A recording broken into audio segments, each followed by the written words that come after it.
Hey there, welcome to saas.unbound podcast. I'm your host, I'm Nadeina, head of growth at saas.group, serial acquirer buying wonderful SaaS businesses to take them to the next level. And here I chat with inspiring founders and experts to get an inside scoop on how they made their business success.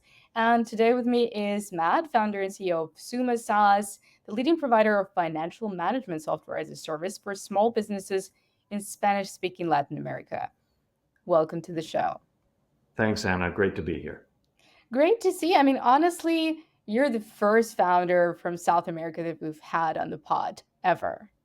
Just, just because I don't know why. Honestly, I have to fix that. But let's get to the story, and I guess we'll start with your background. I mean, who you are. How did you get to do what you're doing right now? Sure. Well, I was born in Boston, Massachusetts, over 50 years ago, and always had the entrepreneurial bug when I was growing up. And then, started getting involved in Latin America. Been living and working in Latin America over the last 25 years. Been living here in Santiago, Chile for the last 13 years.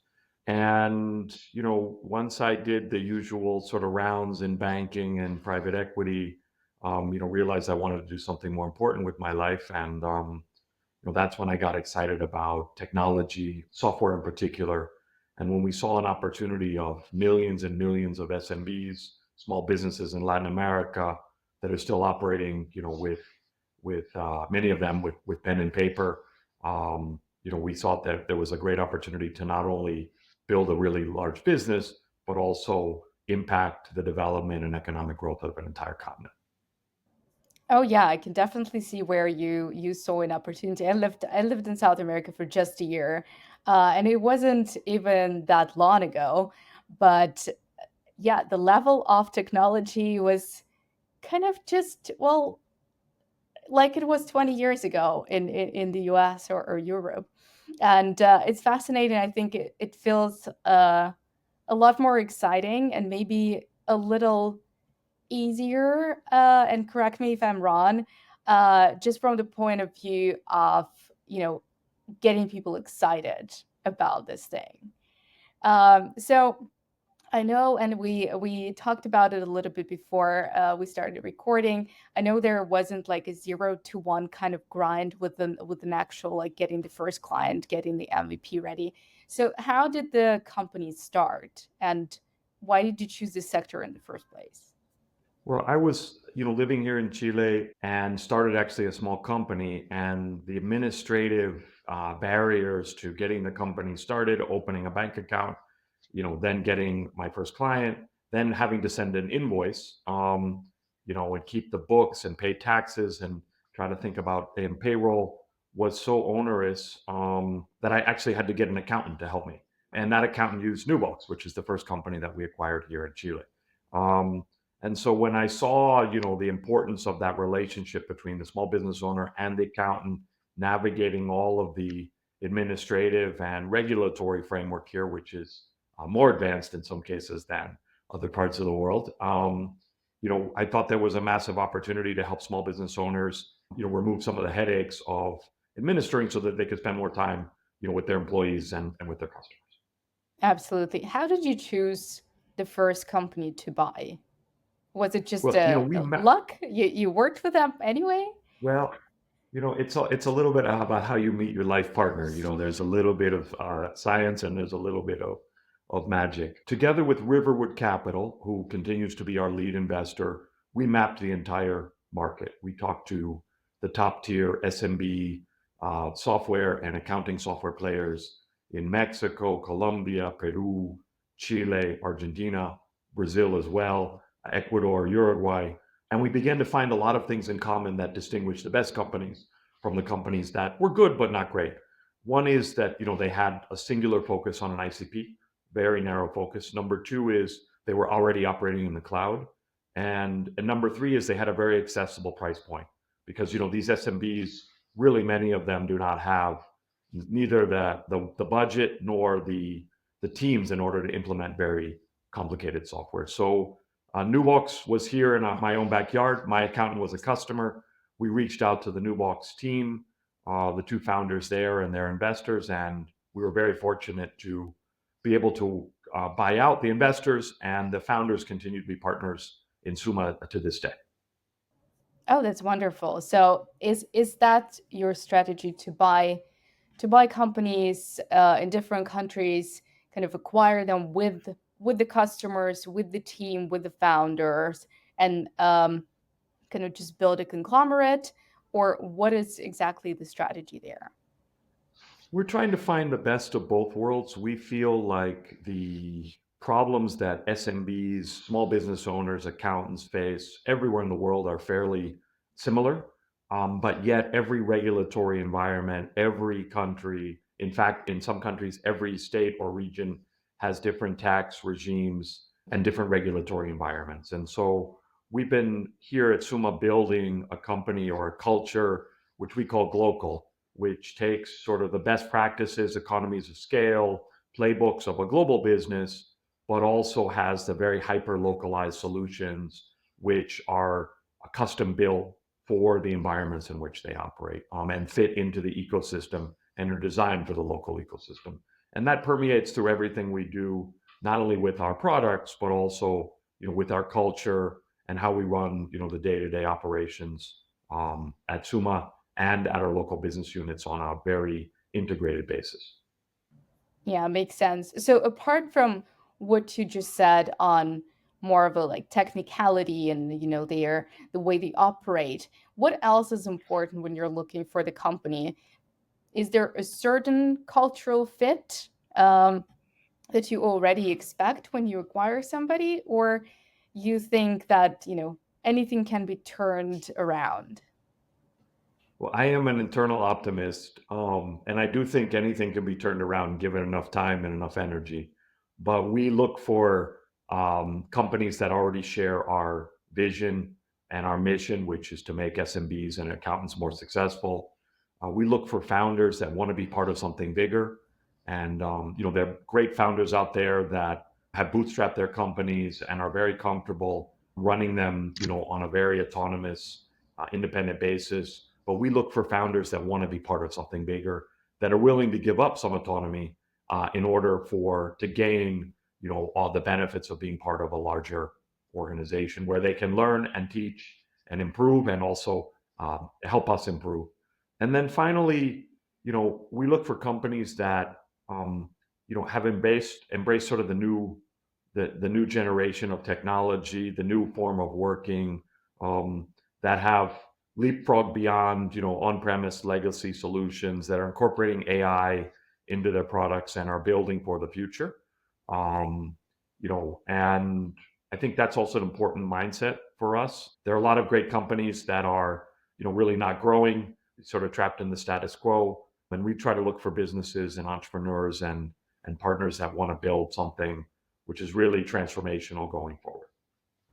Yeah, that makes sense. That's super fascinating. But just maybe give me a bit more details about founders staying, because, well, we South Group, we acquire companies, right? And as much as we want founders to stay, and as much as they sometimes want to stay with the product because it's their baby, sometimes it's just not like you work for a year and you realize, yeah, people are great, and what you guys are doing is great, but hey, I've got an itch. I've got to go and build my own thing and work on my own.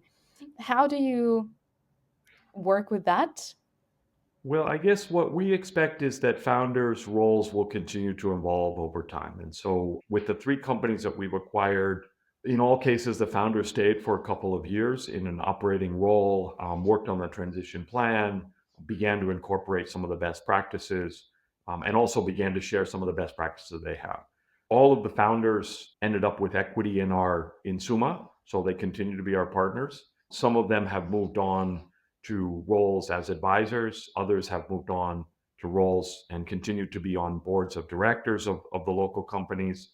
But in all cases, that entrepreneurial DNA is something which has, I think, inspired them to continue to be entrepreneurs. And many of them have launched new startups and are being very successful with new startups while they continue to, reap the benefits of being a shareholder of Suma. Yeah, awesome. That's a great way. So also because you're merging not just, well, products, and I want to ask about that too, but with the teams. And it's something that I noticed just, going through your LinkedIn profile and what SUMA puts out there. You talk a lot about teams and organizing events together and training and being with people and traveling to all the different offices. And it was so much. It was so many posts about that. I found it very fascinating that, team apparently means a lot. And I think a lot of people tend to stereotype, culture of South America as a whole, or like culture of like Southeast Asia as a whole. But hey, like it's all different countries, all different cultures, so many peculiarities as they work. Yeah, how do you make sure that you integrate people into the culture, and what is this, all these activities that you're talking about on your social media? Yeah, I think it really just always comes down to people. And the more and more time I spend trying to, build companies with, very complicated OKR planning processes and, alignment of KPIs and, very sort of concrete, organizational diagrams and process. The more I realize that really it just comes down to the people that you have with you on the bus, or on the rocket ship in some cases, and understanding that things are going to change. The purpose is constant, or written in blood, as sometimes we say here at Suma. But the plans change, and this can't be a top-down organization, at least not in the environment that we are in when we're operating in multiple countries. We have extended teams. We have a lot of people working on a hybrid basis. We promote a lot of empowerment within the organization. We have to give people the cultural alignment, the commitment to the mission and purpose, and be sure that we're in sync on, what our culture is and that we're living, and our actions are consistent with that culture every day. But then we also have to give them, the empowerment in order to make decisions, in order to figure out, how we're going to do things, in order to be agile, adapt to situations, in order to use their judgment consistent with our values. And I think we're not going to have happy customers unless we have happy employees. And so, a lot of my job is just making sure that people are excited about what we're trying to do. They understand the overall strategy and they feel empowered in order to come up with the tactics that we need in order to execute to our best ability. Yeah, absolutely. And maybe, because the trend is kind of has been emerging for a while, of, buy, not build. And for some companies, it means buying other companies too. So, what would maybe be your advice to founders that acquire a company with the team? What would be your best tip for successful integration? Yeah, for successful integration, well. I'll give you a little bit of a more context. I do think you have to understand why and have very clear why you are buying a company that you are acquiring. Are you interested in acquiring the team? And what, if so, what are you going to put in place in terms of the transition integration in order to be sure that team is, motivated, has the right incentives, and is excited about sticking around for a long time? Are you acquiring a customer base which you're going to migrate over to your, platform? Are you expanding into a new geographic area where, you're really acquiring a sales and marketing team that you want to push your own product into? Are you acquiring a company that you expect to operate on a standalone basis? Are you acquiring a company that you feel like you want to learn from? You're acquiring some hot AI startup that you want to cross pollinate into, or you are acquiring a company that you feel like you can teach, and improve the operations. And I think that's number one in terms of how you then set the transition and integration plan, because each of those scenarios is very different than the rest. In some cases, I'm not in our case, but in other companies, you want to change the management team when you acquire. In most cases, you want to keep the management team when you acquire. So, but you have to have that super clear, right, when you acquire a business. And then I think all of these conversations need to be had up front. And again, it's a little bit like, finding your life partner. Like you should have pretty clear conversations about what the expectations are, for the term of the relationship. So, do you want to have kids? Do you not want to have kids? Do you want to live in New York City? Do you not want to live in New York City? Do you want?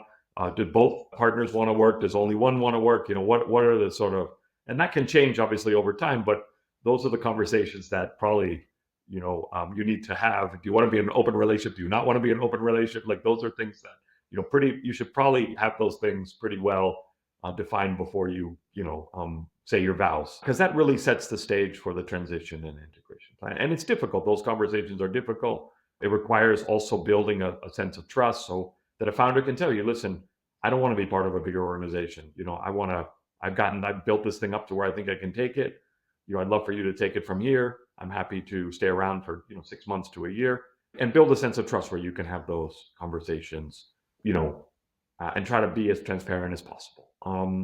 And then finally, I think there needs to be a plan. I can always change, but sort of a month by month, week by week. Sometimes it can seem a little tedious, but just what's going to happen with everything from the name of the company, the culture, the product roadmap, um, the management team, key hires, other people who may need to cycle out of the company, financial controls, all of those things. And I've learned it's better to have all of that sort of upfront, no surprises. And there'll be some pushback, there usually is, and some negotiation on, the sort of the speed and and the extent of the integration. But it's, I found again those conversations are better. And then it ends up, with some sort of very detailed checklist, and everybody starts to get very anxious about that, but at least it allows you to have some path to get to the point where the two companies are generating the benefits of the relationship that were expected to, as part of the original business case. Yeah, definitely. Oh, right. Well, let's talk about customers, right? Because you're also acquiring the customers. And have you ever experienced any pushbacks or, questions from the customers that were like, "Oh my God, what is happening? What does it mean for me?" With our customers and our employees and our other stakeholders, we really try to emphasize three things. Number one is continuity.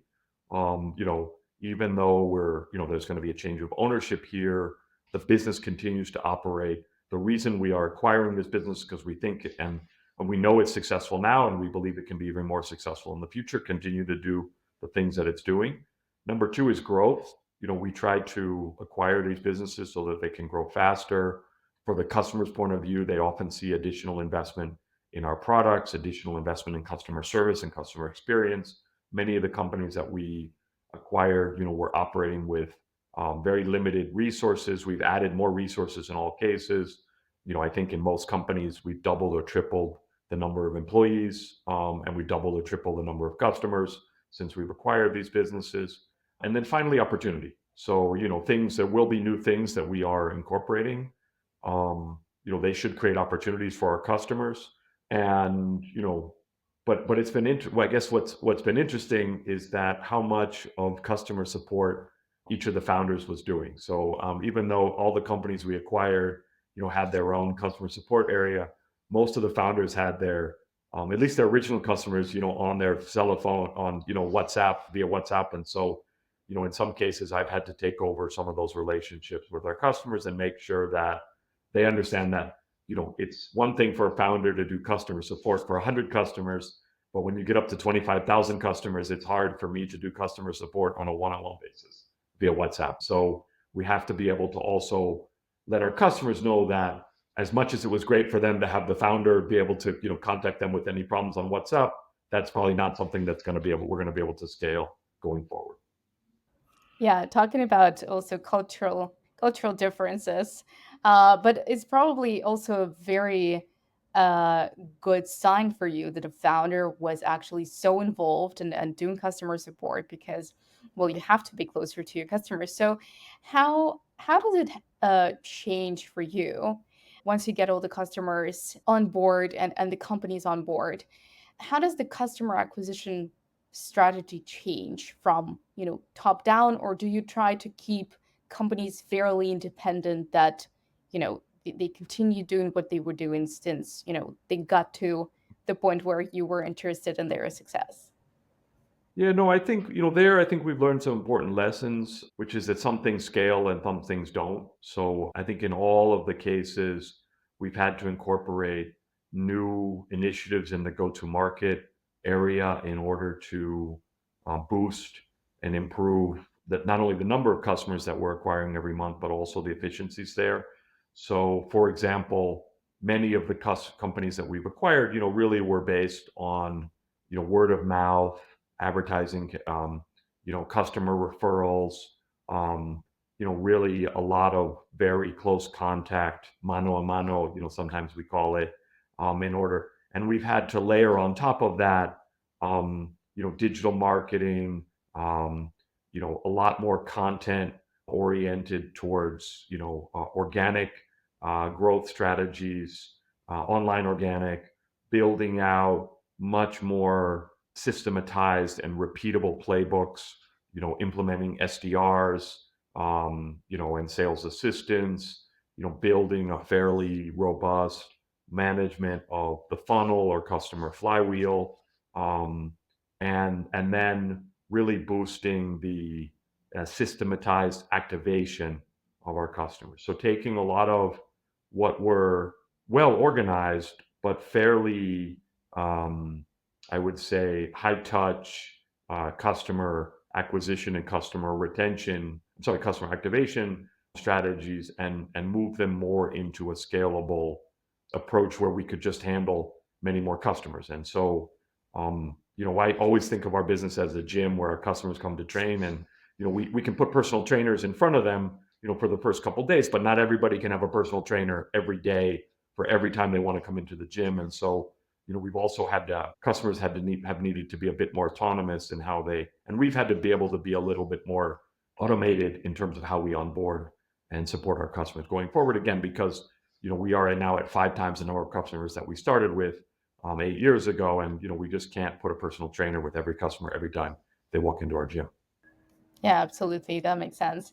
And another question that I wanted to ask is regarding, again, your relationship with the founders and how you acquire them.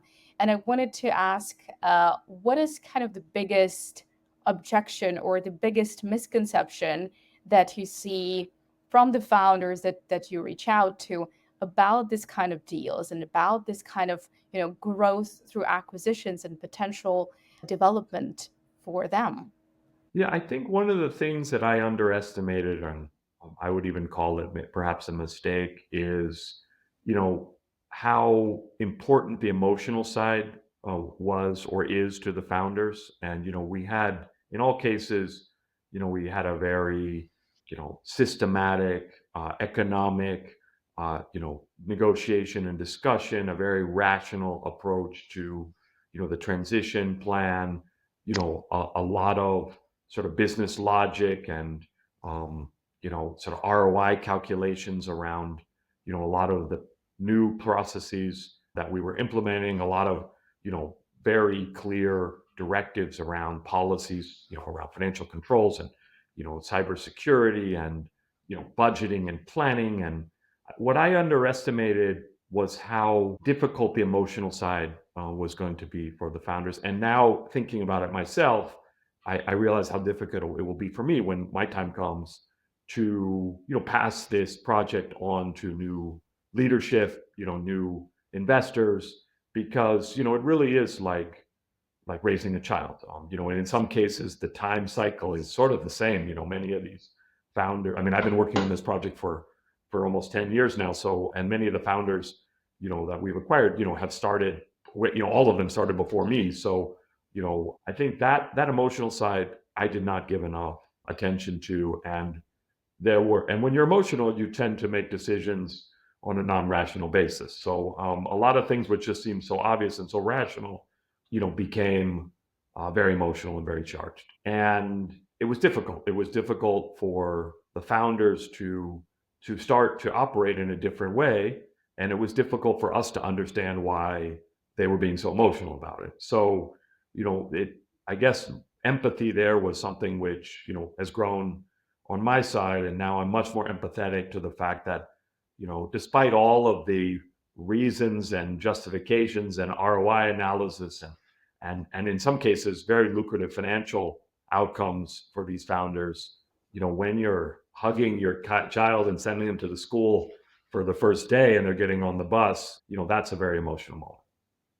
Yeah, since we started talking about, the financial outcome for the founders, and obviously in M&A, all the talk is about multiples and valuation and all that. So obviously, cultural fit and what happens to the team and how the founder is going to be treated is extremely important, but the elephant in the room is always the price. So what do you usually base your offer and valuation on? And how do you, again, how do you explain it to the founders? Because sometimes, yeah, it's very emotional. I know that I haven't been growing for the past 2 years, but hey, we've got this amazing business, an amazing team. I feel like it's worth so much more. Yeah, I think the general lesson learned from there is it requires time. I think one of the in all cases, we met the companies, we began conversations, we had some discussions around valuation up front, which were very theoretical. They all, in all cases, tested the waters and talked to other potential partners. We also tried to emphasize, there were a lot of other components to the deal for them, right, other than price. Particularly since in all cases, they ended up converting their equity in their businesses into our company, and so there was a discussion also about relative valuation. In some cases we were cashing out in other, financial investors, and so they were just focused on the price, which is fine. That's obviously their priority.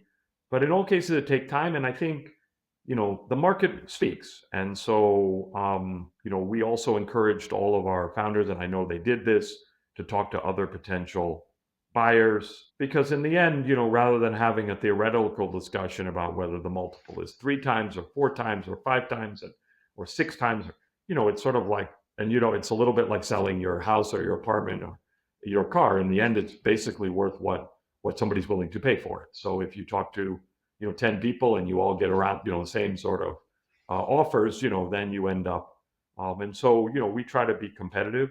We try to look at what other companies are trading for. We understand every situation is different.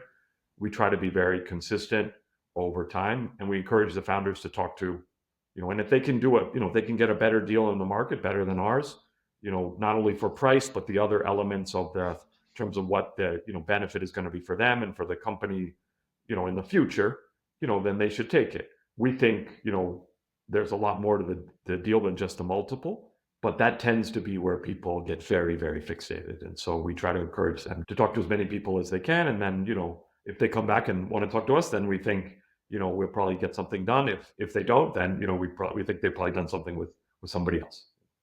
Yeah, absolutely. That's what I always say, that, acquirers also appreciate a quick no. If you're Yep. fixated on the number, then perfect. Then that's what you're looking for, and that's what you should go after. Because a lot of maybes in hoping to get a higher number probably isn't going to get you anywhere. But yeah, that's great. Thank you for walking me through this. So what's the big deal? Because like, what is, because you started talking about how your time may come eventually, and I guess because you're building with an exit in mind. So what's your plan? What is this big hairy goal? What's next for you, and how do you envision that exit? Yeah, this is, again, a little bit like raising a child. So, I've been doing this for almost 10 years. We have a big, hairy goal of reaching and impacting 1 million small businesses and accounting firms in Latin America. We're at about 100,000 right now. So I feel like I'm just getting started. And, we think we can multiply the size of this company by 10, over the next 10 years. So, I'm still very young. I tell people this is my forever job, but definitely my time will come one way or another. I think right now the focus is, how can we optimize everything we're doing with the resources we currently have? How can we be sure we're delivering the absolute positive best products and best customer experience to our customers?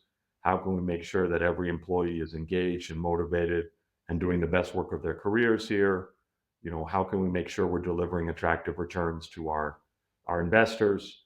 And then, how can we be sure we're incorporating the resources we need, for the future? And because obviously, as you scale, things start to get, the numbers start to get bigger. And so now, we acquired some of these businesses when they had, $1 or $2 million of annual recurring revenues, 1,000 or 2,000 customers. Right now we're up to 25,000 customers. And so we also need to be thinking about making larger acquisitions, which will really move the needle and allow us to reach our big, hairy goal. And that will require additional capital.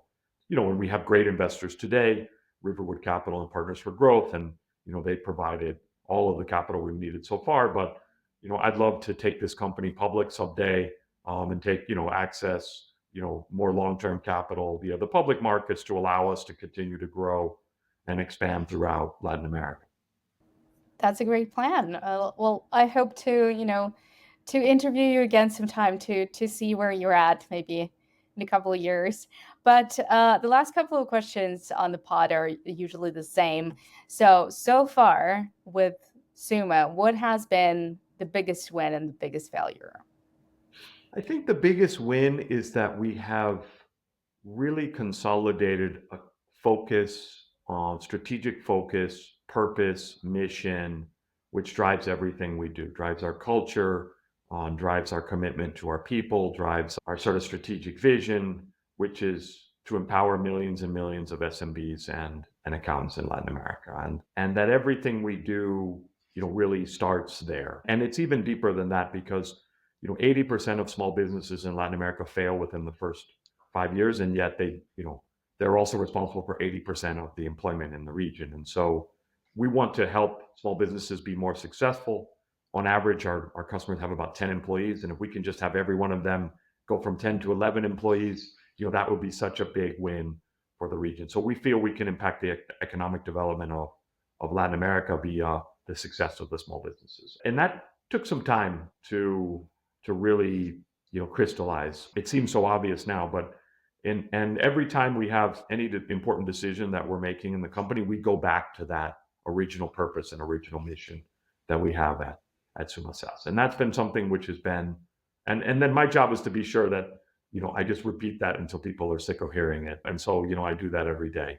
In terms of the biggest failure, I think, on my side, I think it's a lesson learned. I feel like I've improved, but definitely I underestimated the human element of this, not only with our people, which I've already talked about, and being sure that we have the best people, that they're motivated, that we're all emotional and rational at the same time, and that we're having conversations with the 10 to both of those, conflicting and sometimes urges and impulses, but also with our customers. When I talk to our customers, I'm always amazed about what they absolutely gets their blood boiling is not, and really gets them upset about us is not our software, or not always our software, but it's often our approach to customer success, and when they have a bad experience with us and how we handle that, and when we sort of treat them as a number, it really gets them upset. And when they love us and they're referring us, and they're promoters, and 60% of our customers are promoters.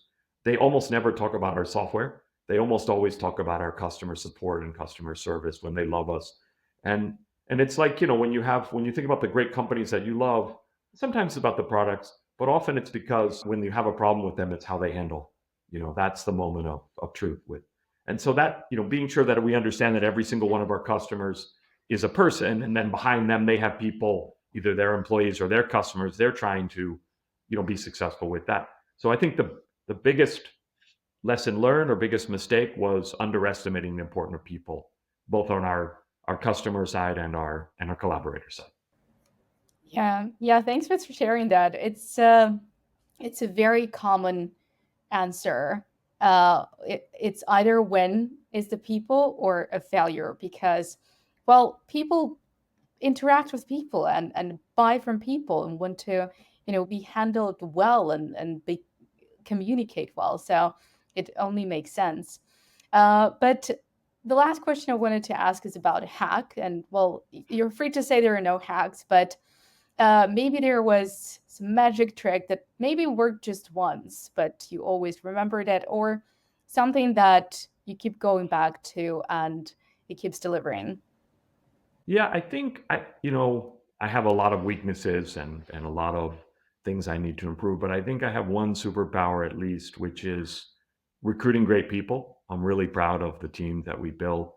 And I think my biggest hack with recruiting is to really look for people who want to be some part of something bigger than themselves, who want to be part of something which is really excellent and world class. And there's some amazing, excellent and world class things in here in Latin America, and are they're willing to make the sacrifices and do the work and develop the daily habits to do that because they've already done that in another part of their lives. And so, in addition to, reviewing all the professional background and making sure that checking references and, talking to them about all of the great things they've done in their careers, the biggest hack, and I share this to other CEOs and founders, is to also look what they've done and to really talk to them about what they do in their private life. If you find somebody who, we've hired people who are former chess champions of, junior chess champions. We've hired people who are, we just hired a woman in Argentina who's a member of the national team for judo or jujitsu. We've hired a former champion of karate here in Chile. We've hired people who have collections of like, over 100 tarantulas in their house and are experts on tarantulas. And somebody who's just committed to excellence, wants to be extraordinary, has that chip of just going the extra mile in every single thing they do, has run marathons on 7 continents, and it just loves to be out there doing exceptional things and wants to be part of something exceptional. And people who wake up at 5 in the morning and go to the gym, or have collections of 100 different orchids in their house, like whatever it is, just that commitment and wanting to be part of something unique and special and exceptional. That is the biggest hiring hack that I would urge other founders to tap into. That's a good one. Thanks for sharing. I think when people have something they love, it's a great personality to have around. So thanks for sharing that and sharing the entire story. I think is a great one. It's fairly unique what you're doing from the start, I think, and the way you're doing it. I loved how you talked about it. So all the best with the growth. Like I said, we'll be happy to do this again sometime and see where you're at in your journey to 1 million customers. But yeah, thanks for your time today. No, thank you so much, Anna. And just one more thing. No matter where you're listening out there, please support your local small businesses. They're the ones who make our neighborhoods so much more interesting. They're the ones who are run by our friends and family members.